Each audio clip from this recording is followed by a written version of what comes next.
లక్షలాది మందికి మన తెలుగు మ్యాట్రిమోనీ ద్వారా వివాహాలు జరిగాయి. తెలుగు వారి #1 చాయిస్ తెలుగు మ్యాట్రిమోనీ. అమరావతి విషయంలో 50 ఏళ్ల ప్రణాళికతో ముందుకు వెళ్తున్నామన్నారు మంత్రి నారాయణ. అదనపు ల్యాండ్ పూలింగ్ 7 గ్రామాలు అంగీకరించాయని, ఆ గ్రామాల్లో 20,494 ఎకరాలను ల్యాండ్ పూలింగ్ లో తీసుకునేందుకు సిఆర్డీఏ అనుమతి ఇచ్చిందని తెలిపారు.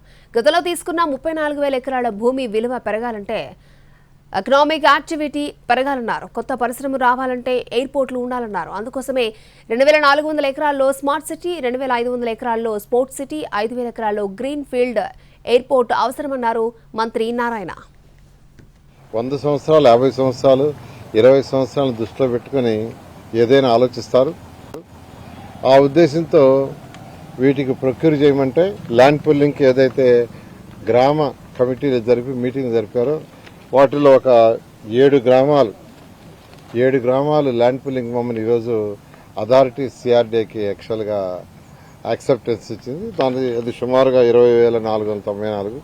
అంటే అన్నీ ఒకేసారి కాకుండా 1 by 1 చేస్తామని యాక్చువల్గా అధికారులు చెప్పారు. మ్యాన్ పవర్ సరిపోదని దాని మీద యాక్చువల్గా అమరావతి మండలం ఆ ఏరియా అయితే అక్కడ యాక్చువల్గా 4 విలేజెస్, తుళ్లూరులో అయితే 3 విలేజెస్, మొత్తం 20,494కి యాక్సెప్ట్.